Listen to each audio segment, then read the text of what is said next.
21:9 TVs really were pushing the extreme top end for a few years between 2009 and 2016, but there hasn't really been anything new on them lately, and even in those years they stood as mere technology showcases instead of real options for mere mortals, as their price tags stand in the tens of thousands.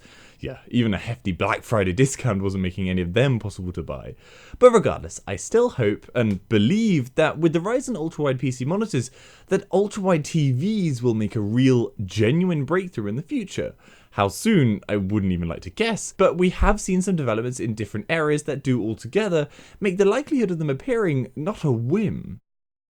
I had never really spent much time bothering about looking at the ultra-wide TV space before because I knew that there was no serious presence there and that prices were insane. But after I walked past a 105-inch ultra-wide screen at Harrods about a year and a half ago, I've never gotten that image out of my head.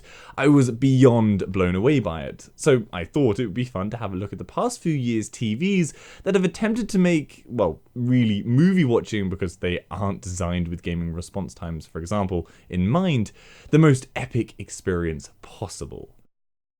So I wish I could show you a personal hands-on with these things, but I have zero access to them, and honestly, I don't know how I would even get hold of one even if I had the £100,000 for some of them, because they aren't even stocked anymore. In fact, in Europe, many of them weren't ever even launched here.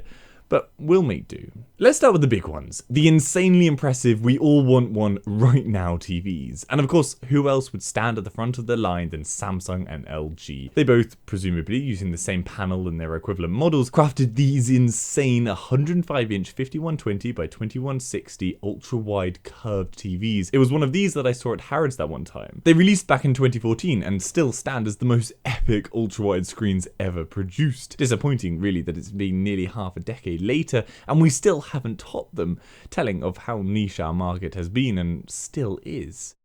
What is interesting about this panel, beyond the fact that it's just insane in every way and really is only lacking in modern terms by its lack of HDR10 or Dolby Vision support, is the resolution. They actually opted to create a true 4K equivalent 21:9 monitor, and so it's 5120 by 2160 instead of the fake 4K 21:9 monitors we've seen from the likes of LG's 38UC99, a 3840 by 1600 so-called 4K ultrawide, which simply is wrong in literal definition. So yes, it's clear that LG and Samsung did some epic work here, and I can only imagine the insane cinema room setup you could create with this. That said, don't get misled by the 105 inches spec, as we are all still overly used to the 16:9 measurements, so 105-inch ultra-wide panel is equivalent to that of an 83-inch 16:9 monitor in height. That's still huge, no doubt, but it's not quite the wall-covering behemoth it, at first glance, sounds like. Of course, the question is, how much is this? Surely it's only a few quid.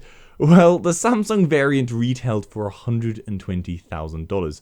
Ridiculous money. Even millionaires would be like, bloody hell. Clearly, this wasn't aimed at even the same universe that the average consumer is in.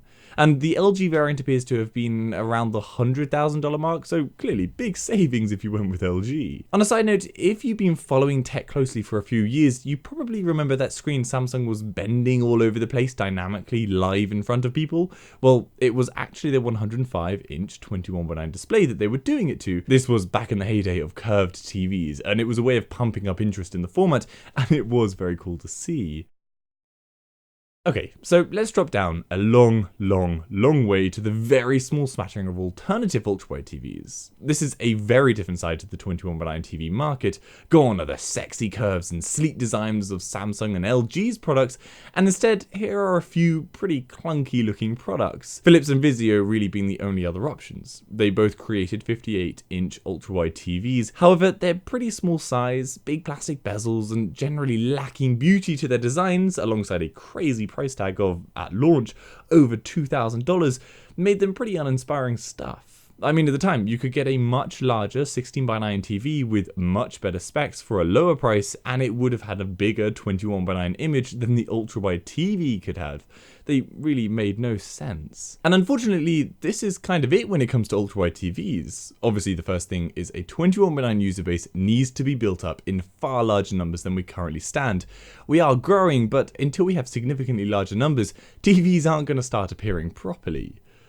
Of course, ultra-wide TVs have an obvious caveat though. Normal TV content is 16:9. However, ignoring the idea that TV content could all switch to the 21:9 format, assume it's locked forever at 16:9. Does that mean 21:9 TVs would be impossible to go mainstream? Well, no, and I'd give 3 clear arguments as to why. Firstly, and most obviously, people watch movies all the time with black bars in their current TVs, so it's arguable that turning the tables around would be fine for many people.